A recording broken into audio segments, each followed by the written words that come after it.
कैकेयी अत्यंत कुटिल है, मंदमती है, पर बाद में कैकेयी के प्रति कुटिलता के कारण द्वेष हो, घृणा हो या उनको कष्ट देने की चेष्टा हो, यही तो हो सकता है। कि इसीलिए जब लक्ष्मण जी के लघु भ्राता शत्रुघ्न जी श्री भरत के साथ ननिहाल से आए और उन्होंने सामने मंथरा को देखा और उस समय मंथरा अपने आप को सजाए हुए सुंदर वस्त्र और आभूषणों से सुसज्जित करके आई हुई थी। क्या मान करके? उसको ये विश्वास था कि भरत को राज्य देने के लिए इतना बड़ा प्रयत्न मैंने किया, मेरी योजना से भरत को राज्य मिलने वाला है, तो फिर इस समय मैं जब जाऊं तो मेरे वेश से ही यह अनुभव हो जाए कि कितना सुखद प्रसंग मेरे द्वारा हुआ। जब वो मंथरा वहां आती है तो उस मंथरा को देख करके, क्योंकि भरत जी को शत्रुघ्न जी को पहले यह समाचार कैकेयी के मुख से ही सुनने को मिल गया था कि अयोध्या में जो अनर्थ हुआ उसका कारण क्या है, और तब उनको उस वेश में जब अयोध्या के सागरे नागरिक जो है शोक की स्थिति में है और सबके शरीर पर वस्त्र आदि जो है वो मूल्यवान नहीं है, वहां इतने ठाट बाट से उसे देख करके उन्हें क्रोध आया। और गोस्वामी जी कहते हुमक लात तक कुबड़ मारा, कुबड़ी है वो, उसके कुबड़ पर शत्रुघ्न जी ने प्रहार किया और जब वो प्रहार करने पर गिरी तो वो कहने लगी, आह दैव में का नसावा करत नीक फल अनैस पावा। अरे दैव क्या कहें, इतना अच्छा मैंने जिनके लिए किया उसका क्या यही परिणाम होना चाहिए। शत्रुघ्न का क्रोध और बढ़ गया और बढ़ जाने पर उन्होंने सुन कुहन लखी नख सिख खोटी लगे घसीटन धरि धरि झोंटी। उसको और भी कष्ट, उसके बाल को पकड़ करके उसको ढकेलने लगे कष्ट। तब गोस्वामी जी ने सूत्र लिखा और ये है कि श्री भरत जी ने मंथरा को छुड़ा दिया। अब इस पर ध्यान देना चाहिए कि वस्तुतः इस अपराध के मूल में जो हुआ वो कैकेयी जी तो सामने आई, पर कैकेयी जी के पीछे कैकेयी की बुद्धि में जो बात बैठाई गई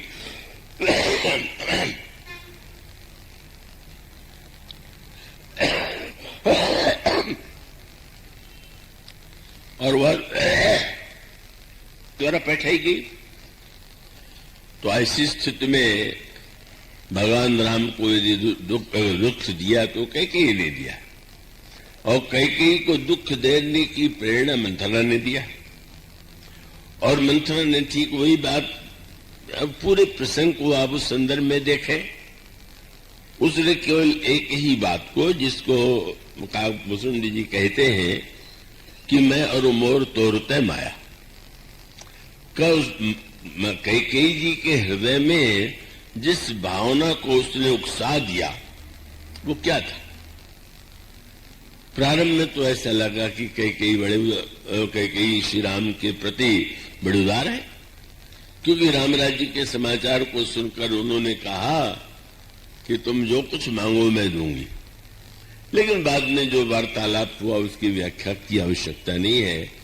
अंत में एक सूत्र उसने दिया और सूत्र वो ऐसा है कि हम सब लोगों के जीवन में अगर परिवार में, समाज में सबसे बड़ा सूत्र कोई है, जो तो गोस्वामी जी ने व्यंग किया कि अब दशरथ जी कैकेयी जी को मनाने आए तो बार बार उनसे प्रशंसा करने लगे, उनकी सुंदरता की सराहना करने लगे, पर वो मंथरा कैकेयी बोल नहीं रही।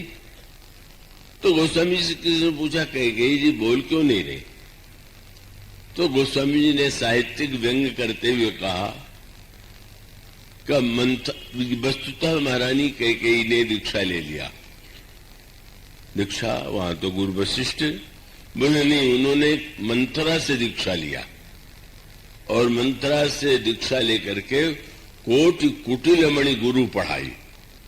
बड़े कुटिलों में भी, सब करोड़ों कुटिलों में भी जो अधिक कुटिल है उससे दीक्षा ले लिया।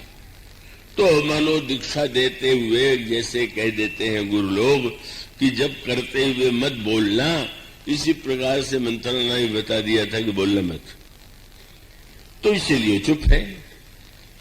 कई लोग जानना चाहते हैं कई को मंथरा ने कौन सा मंत्र दिया था। संसार में आप जितना भी मंत्र लेते हो, वो मंत्र तो आप 10-5 मिनट, आध घंटा, घंटा भर जपते होंगे, पर मंथरा ने जो मंत्र कैकेयी जी को दिया वो तो घर घर जपा जाता है, नित्य जपा जाता है, हर घटना के साथ जपा जाता है। और वो मंत्र क्या था? उसने कहा देखिए, कुछ भी कहिए, राम की चाहे जितनी प्रशंसा आपके मन में हो, पर इस बात को मत भूलिए कि अपना अपना होता है और पराया पराया होता है। कितना विशाल मंत्र है, ये तो बात बात में निकलता है। कहे कि भरत आपके बेटे हैं और हम तो आपके बेटे नहीं। फिर वही आ गया, मैं रुमोर तोरते माया, जही बस कीने से जीव निकाया। अगर कैकेयी के हृदय में इस मैं और मेरेपन, तू और तेरेपन की वृत्ति उत्पन्न न हो गई होती तो शायद ये अनर्थ न होता जो अयोध्या में हुआ।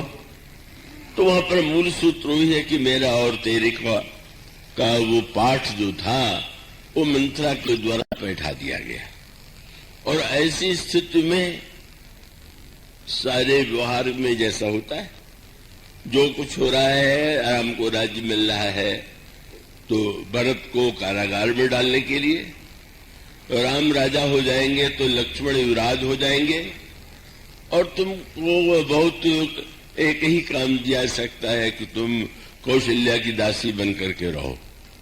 और उस कल्पना के दुख ने कैकेयी जी के मन में इतना क्रोध भर दिया कि उनका अच्छा है, जैसे कौशिला मोर भल ताका, तस फल उन्हीं देव करि साका।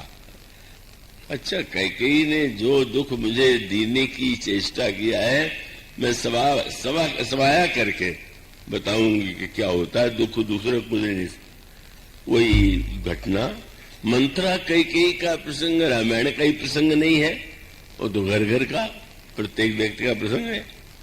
और ऐसी स्थिति में मूल में मंथरा है। और मंथरा के लिए गोस्वामी जी ने जब ये कहा कि मंथरा को भरत जी ने छुड़ा दिया, क्यों? अगर मंथरा ने इतना बड़ा अपराध किया है, इतना विद्वेष की सृष्टि की है, तो उसको दंड क्यों नहीं दिया जाना चाहिए? मानो शत्रुघ्न जी का ने जो किया वो दंड विधान के अनुकूल है। कोई अपराध करता है तो उसे दंड मिलना चाहिए। लेकिन श्री भरत कहते हैं कि दोष क्या मंथरा का ही है क्या? मंथरा की बात से अगर महारानी इतनी प्रभावित हो जाए कि वे सबको भूल करके, पातिव्रत के प्रेम को भूल करके और श्री राम के इतने अधिक जो उनमें प्रेम है, सद्भाव है, और कैकेयी जी के प्रति उन्होंने इतना अधिक वो दिया है कि जिसको बोलने में अगर वो कैकेयी जी का दोष है तो दंड तो मंथरा को दिया जा रहा है, कैकेयी को दंड तो नहीं है तुम दे सकते हो, मैं भी नहीं दे सकता हूं। तो ऐसी स्थिति में क्या सचमुच ये दंड देना उचित होगा क्या? शत्रुघ्न जी शांत हो जाते हैं। तो उसका मूल तात्पर्य तो मानो यही था कि कैकेयी जी ही मंदमती है। अगर उस मंथरा की बुद्धि से प्रभावित होकर के उन्होंने उसको सत्य मान लिया और सत्य मान करके इतना अनर्थ बनाया, तो मंथरा क्यों महारानी कैकेयी दोषी? और मंथरा कैकेयी भी यदि है तो उसके मूल में भी मैं और मेरापन ही, तू और तेरापन ही मुख्य कारण है। इसलिए लक्ष्मण जी ने ये कहा कि जब हमको दुख मिले तो हम व्यक्ति को ही कारण न मान लें। इसने हमें दुख दे दिया और तब उस दुख का कारण सामने वाले व्यक्ति में ही नहीं, अपने आप में भी ढूंढने की कोशिश करें। किसी को मान लीजिए आपके सामने, हमारे सामने क्रोध आ जाए, तो क्रोध आ गया तो इस व्यक्ति में क्रोध बहुत बड़ा अपराध की है, एक क्रोध कर रहा है, हम इसको मार दें या दंड दे दें। इसके स्थान पर अगर व्यक्ति ये विचार करने लगे कि क्रोध क्यों आया, इसको जो क्रोध आ रहा है इसमें यही कारण है कि मैं भी कहीं कारण हूं, तो परिणाम ये होगा कि व्यक्ति के जीवन में जब यह ज्ञात हो जाएगा कि दुख सुख का हेतु जो है वो व्यक्ति ही नहीं है, बस पूर्ण काहु दुख सुख कर दाता, ये कर्म सिद्धांत है। और कर्म सिद्धांत का अभिप्राय है कि आप जब कर्म को अपने प्रारब्ध का परिणाम मान लेते हैं, दुख सुख को, तो आपका द्वेष नहीं रह जाता, बहुत कम हो जाता है, हल्का हो जाता है। ये सरल तो नहीं है, कहना तो सरल है, पर ये मैं और मेरेपन की वृत्ति इतनी सरलता से नहीं छूटती, अत्यधिक कठिन से कठिन है। लेकिन कर्म सिद्धांत कहता है कम से कम इतना तो मान ले कि दुख का कारण हमारा ही कोई प्रारब्ध है, कोई कर्म है। यह कर्म सिद्धांत का समाधान है और उसका अभिप्राय है कि जब आप ऐसा करेंगे तो आपके दुख की मात्रा कम होती जाएगी और आप व्यक्ति से द्वेष नहीं करेंगे, उससे बदला लेने के लिए आप बेचैन नहीं हो जाएंगे। यह मानो कर्म सिद्धांत है। और फिर दूसरा उत्तर दिया दुख के समाधान का लक्ष्मण जी ने इस रूप में कि निषाद राज जी, एक व्यक्ति सोया हुआ है और सपने में वो अपने आप को एक भिखारी है, दिन भर भीख मांगता है और रात को सपना देखता है कि मैं राजा हो गया। और सपना देखने के बाद अगर उसे वो जगह और उस सपने में उसने देखा हो कि मैं तो राजा हूं और मेरा राज्य किसी ने छीन लिया है, तो क्या वो जगने के बाद भी वो जो उस व्यक्ति ने सपने में उसका राज्य छीना था उससे जाके लड़ाई लड़ेगा क्या? और तो वेदांत सिद्धांत की मान्यता ये है कि वस्तुतः ये सृष्टि जो है स्वप्न के समान है और स्वप्न के समान होने के नाते लक्ष्मण जी ने कहा सपने होय विखारी नृप रंक नाकपति होय जागे हानि न लाभ कछु तिमि प्रपंच जे जोई। जागने के बाद व्यक्ति जो है उस स्वप्न की सत्यता को सत्य मान करके अगर व्यवहार करने लगे तो अनर्थ हो जाएगा। और स्वप्न काल में भी विनय पत्रिका में गोस्वामी ने दृष्टांत दिया, एक व्यक्ति पलंग पर सोया हुआ, सपना बहुत गहरा आया और सपने में कई लोग जोर जोर से चिल्लाने लगते हैं।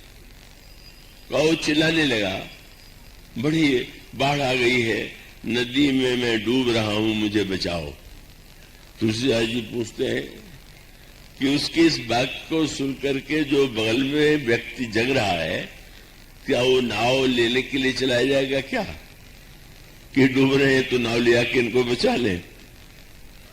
गोस्वामी जी कहते तो जब जो व्यक्ति सपने में डूब रहा है उस व्यक्ति को जगाने के लिए नाव की जरूरत नहीं, तब बोले उसको केवल धीरे से जगा दीजिए।